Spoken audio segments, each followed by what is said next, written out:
The test aimed to determine if a person had recently fired a weapon by detecting gunpowder residue containing nitrates and nitrites on their hands.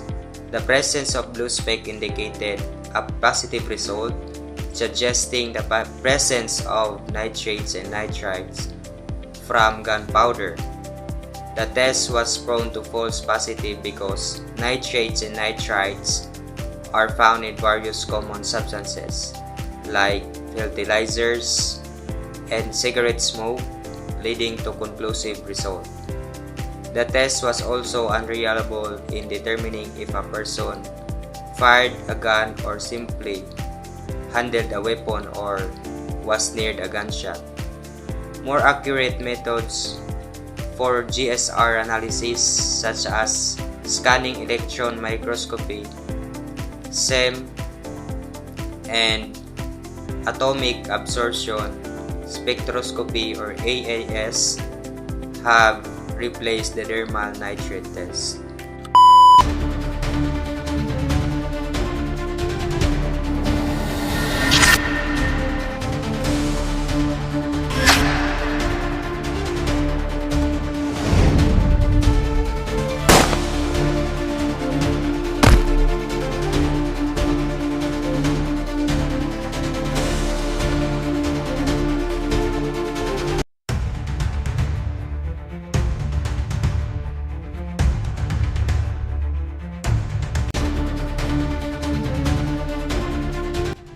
The officer is heading to the house of the accused to hand him the letter of investigation for the examination of paraffin wax.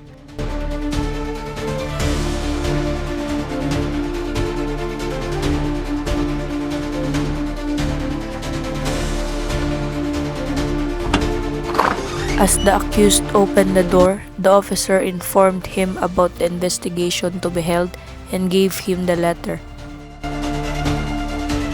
As the accused reads the letter, he agrees about the examination. And the officer leaves the house of the accused.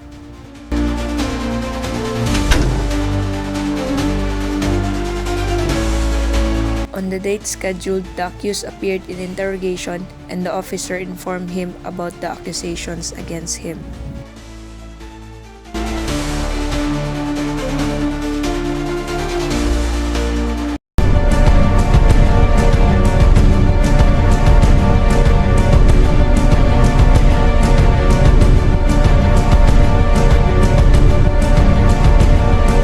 And then the accused signed the letter.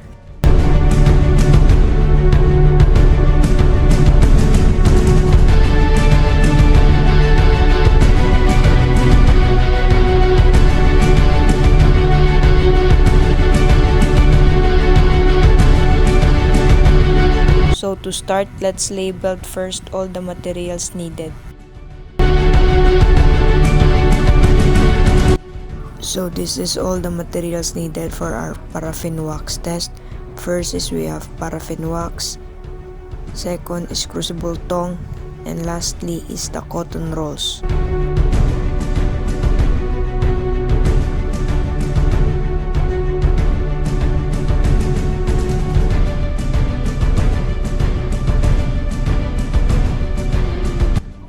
Let's start by making a fire in order for us to melten the paraffin wax.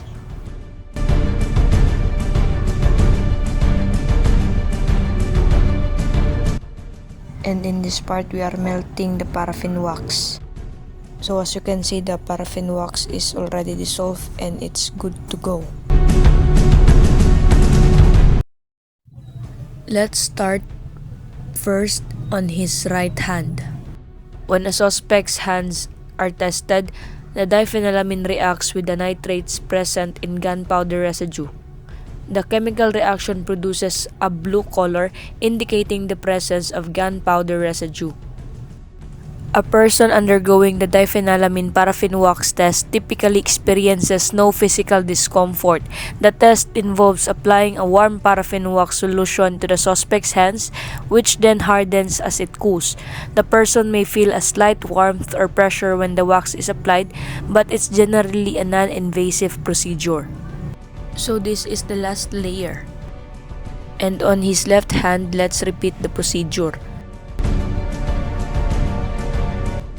The wax feels warm but not overly hot, and it hardens as it cools. There might be a slight pressure as the wax is applied to ensure it adheres well to the skin. After the wax hardens, the person may feel a bit of discomfort when it is removed, but it is generally not painful. Overall, the procedure is relatively simple and non-invasive, with the person mostly feeling the warmth of the wax and the mild sensation during the removal process.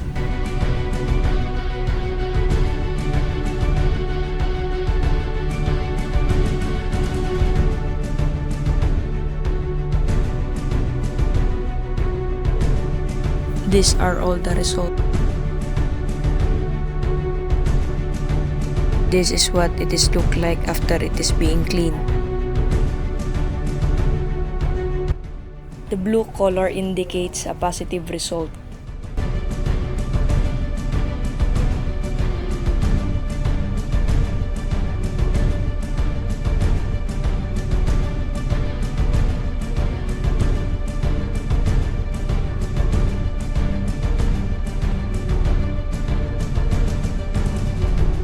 We used ink as nitrates, which is this chemical that is usually found in the gunshot crime.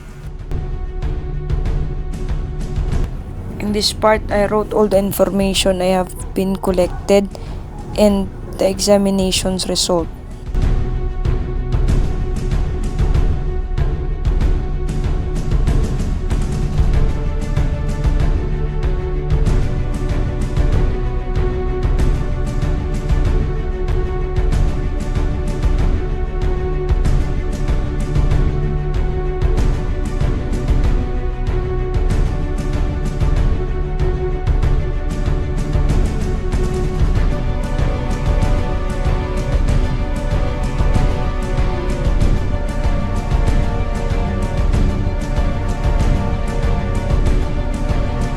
Paraffin wax is sometimes used in forensic science to detect gunshot residue, or GSR, on a person's skin, typically on their hands. The paraffin wax test, also known as the paraffin test or dermal nitrate test, is used to determine if a person has recently fired a gun. Moreover, the purpose of paraffin wax test is for a common method for detecting gunshot residue, while it could detect nitrates present in gunpowder. These chemicals are found in many other substances like fertilizers, cigarettes, and even some medication. Nevertheless, in our scenario, it's all about the gunshot scenario. We used ink as a nitrate, which is chemical that usually found in gunshot crime.